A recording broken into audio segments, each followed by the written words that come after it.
अभी बहुत सारी लड़ाई लड़नी है। इसलिए मैंने कहा यह ध्यान रखिए कि जो अब तक सेकुलरिज्म के नारे पे, भाईचारे के नारे पे, गंगा जमनी के नाम पे आपके साथ मिले हुए थे, उनको आपने 6 अगस्त 2019 को अलर्ट कर दिया है और ओपन तौर पे अलर्ट किया है। यह सिलसिला रुकना नहीं चाहिए। यह नहीं हो सकता कि आपने सरकार बना दी है, अब नरेंद्र मोदी ये काम करेंगे और अमित शाह ये काम करेंगे और रात के 8 बजे आपके दरवाजा खटखटाएगा अमित शाह कि भाई आप लोग सो गए, मैं जा रहा हूं। ऐसा मत समझिएगा। आपको दुगनी ताकत से, मैं तो बार बार आपको ऐसे नॉन वायलेंट का तरीका बता रहा हूं जिसमें आपको कुछ करना ही नहीं है।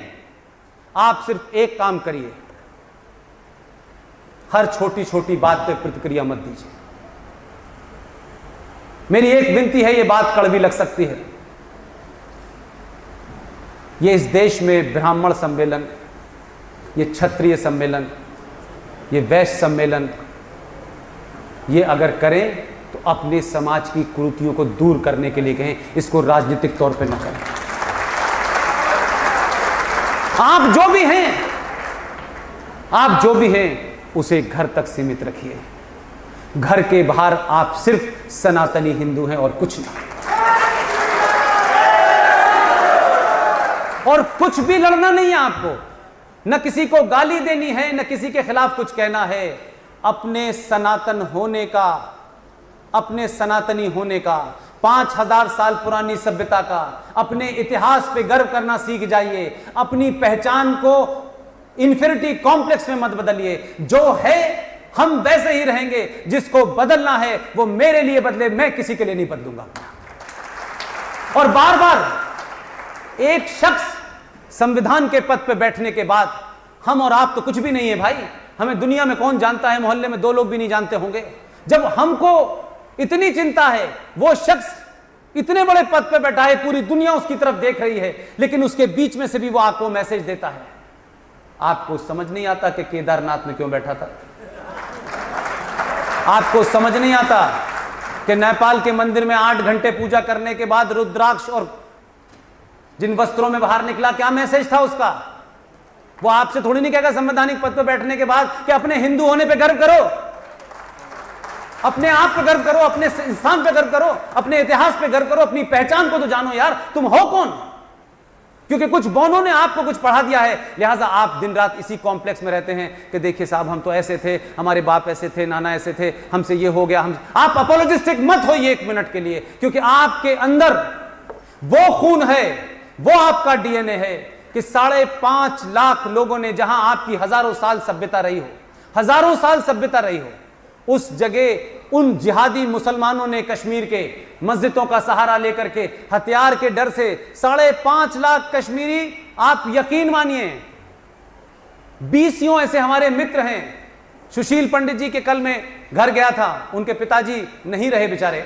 ये तमाम वो लोग हैं जो ऐसी ऐसी बातें बताई मुझे उन्होंने कि पुष्पेंद्र साहब, जब ये सब कुछ हो रहा था, जब रेप और मर्डर हो रहे थे और जब हमको भागने की चिंता हुई, तो हमने सिर्फ अपने घर में एक चीज लेके भागे, बाकी सब छोड़ दिया।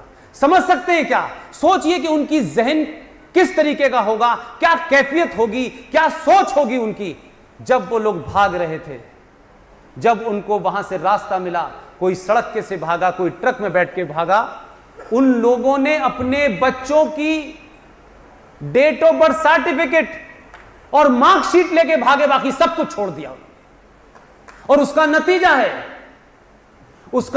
है कि 5.5 लाख लोगों में से एक ने भी बंदूक नहीं उठाई। यह सनातन संस्कृति की ताकत है।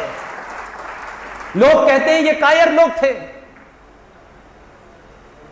जो लोग आपको कायर कह रहे हैं, वो कहते हैं 15 मिनट के लिए हटाइए। हमने 2 घंटे के लिए हटाई थी गुजरात में। यह बात मुझे इसलिए कहनी पड़ रही है कि जो जिस भाषा में समझना चाहता है उसको उसी भाषा में जवाब दीजिए, क्योंकि कभी कभी शब्दों के गोल मोल से लोगों को लगता है कि पता नहीं क्या बात कह रहा है। साफ साफ शब्दों में कहिए। यह तमन्ना जिनकी है कि 15 मिनट के लिए हटाइए, एक बार हटा लें एक बार। यह ध्यान रखिए कि बर्मा में किसी ने नहीं कहा था 15 मिनट के लिए हटाइए। बर्मा ने उन लोगों को बहुत समझाया जो गेरुए वस्त्र पहनते हैं, हथियार से उनका रिश्ता नहीं है, अहिंसा की बात करते हैं, बहुत समझाया उन्होंने, लेकिन उन्होंने मजबूर कर दिया। उन्होंने कहा नहीं, हम निजाम मुस्तफा बसाएंगे भाई। एक भिक्षु ने तय किया कि यह अब हटा देना है। इतना मारा कि पूरे देश में कहीं ढूंढने से नहीं मिल रहे। यह बात मुझे इसलिए कहनी पड़ रही है, मैं किसी के खिलाफ कोई बात नहीं कहना चाहता, मेरा किसी से आह्वान नहीं है कि आप अहिंसा फैलाना शुरू कर दें, लेकिन आप अपने राष्ट्रवाद का पारा जितना ऊंचा रखेंगे, ये राष्ट्रद्रोही अपने आप इनका मुंह बंद हो जाएगा। उसकी शुरुआत हुई है और सिर्फ अभी शुरुआत हुई है, अभी कुछ किया नहीं है, अभी तो 35 पे हटा है, अभी तो इसके बाद की गिनती शुरू होने वाली है। बहुत कुछ हटना है। आप अपना दबाव बनाए रखिए, आप अपनी ताकत को जानिए, आप झगड़ा करिए, सब कुछ करिए, लेकिन राष्ट्र का जब मामला आ जाए तो ना आप हिंदू हैं, ना आप दलित हैं, ना आप ब्राह्मण हैं, ना ठाकुर हैं, सिर्फ आप सनातनी हिंदू हैं। ये सोच के आप खड़े हो जाइए, ये देश आपको झुका नहीं सकता। पूरी दुनिया आपकी इस पुरुषार्थ को जानती है और इसी पुरुषार्थ के जानने की वजह से मैं अपनी बात को फिर दोहरा रहा हूं। आपके देश के मीडिया ने क्या लिखा क्या नहीं लिखा मुझे नहीं पता, मैं भी उस जमाने मीडिया का हिस्सा हुआ करता था, लेकिन किसी ने आपके अंदर के इस पुरुषार्थ को न जग जाए इसलिए वो बात ही नहीं लिखी जो दुनिया के अखबारों ने लिखी। और 2014 के रिजल्ट के बाद जब उन्होंने ये लिखा कि भाई भारत में 2014 में पहली बार भारतीय सरकार बनी है, तो भारत के लोगों को दर्द होने लगा। दुनिया जानती है आपकी ताकत को, क्योंकि वो जो यहां से लेके गए हैं उनके यहां तो मूर्ति लगी हुई है, उनको कोई शर्म नहीं है, उन्होंने तो मूर्ति लगा रखी है और पूरा तपासनामा लिखा है कि पहली दवा किसने दी, ये बैठे हुए हैं बाबा जी जिनकी इतनी लंबी दाढ़ी है, वहां मूर्तियां लगी हुई हैं। लेकिन आपके यहां शर्म की बात यह है कि जब तक अंग्रेजी में बात कहो तब तक ठीक है, लिहाजा आपकी तो आदत यह पड़ गई है कि अंग्रेजी में कोई गाली दे तब भी आप कहते हैं इज गुड यार, इज गुड वन यार, वाह।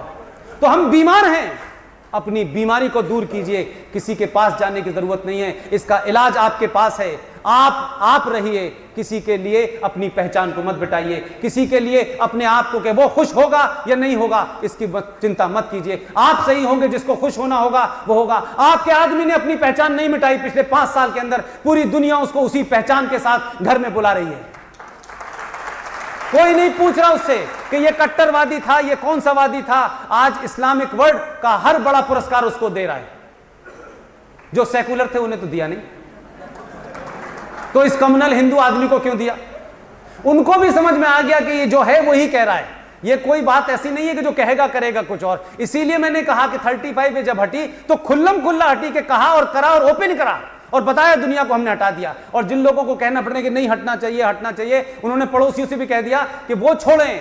हमारी पार्लियामेंट ने 1994 का रेजोल्यूशन हत्ते लग गया इनके, उससे बड़े परेशान हैं।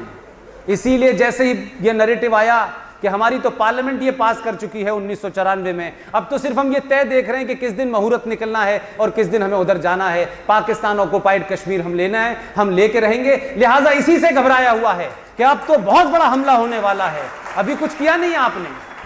इसलिए मैंने कहा अपनी ताकत और अपने आप को, अपनी पहचान को जो है उस पे दुनिया क्या कहती है कोई फर्क नहीं पड़ता। ये बीमारी सिर्फ इस देश के हिंदुओं को है, लोग क्या कहेंगे। अरे लोग तो हर बार कहते हैं, सीता जी के बारे में भी कहते हैं, रामचंद्र जी के बारे में भी कहते हैं, तो आप क्या हैं भाई, आप इस बात की क्यों चिंता करते हैं। आप रहिए। लिहाजा जम्मू कश्मीर में जो कुछ हुआ है इसका समर्थन पूरे देश में करिए। और मैं एक बात से और खुश हूं, तो कभी अपॉइंट हो जाता, ये तो ब्यूरोक्रेटिक मामला है, इसमें खुशी की बात नहीं है। खुशी की बात यह है कि जिस आदमी से एलर्जी थी सबसे ज्यादा, जिस आदमी से परेशानी थी, क्योंकि पूरे हिंदुस्तान की 662 रियासतें उसने एकीकृत कर दी थी, सिर्फ एक ही पे कहा कि मैं करूंगा। और आज उसी रियासत के उसी दिन, जिस दिन 31 अक्टूबर को सरदार पटेल पैदा हुए हैं, उसी दिन जम्मू कश्मीर का सही मायने में भारत के साथ एकीकरण होगा। यह तकलीफ का विषय है बहुत सारे लोगों के लिए, मेरे लिए खुशी की बात है। अगर जिस आदमी ने जब नहीं किया तो अब किया, उसी के जन्मदिन के ऊपर लेफ्टिनेंट गवर्नर होने जा रहा है। और आज भारत सरकार ने एक नया, एक और जिसे कह सकते हैं कुठाराघात हो गया है। आज ही भारत सरकार ने यह घोषणा की है कि इस देश का highest civilian award Sardar Patel के नाम से 31 अक्टूबर को दिया जाएगा। अब मैं ये देखना चाहता हूं, वैसे तो मैं चाहता हूं कि 500 साल बाद मौका मिले, 500 साल के बाद देखता हूं कौन चेयरमैन होगा उस कमेटी का जो खुद ही अपने आप को सरदार पटेल का अवार्ड लेगा। ये भी मैं देखना चाहता हूं। आप लोगों ने मेरा इतना सम्मान किया, आप में से ज़्यादातर लोग मुझसे उम्र में बड़े हैं। ये बात अलग है कि गफलत में कुछ लोग सफ़ेद बालों की वजह से मुझे बड़ा एजेड समझते हैं, मैं ऐसा है नहीं।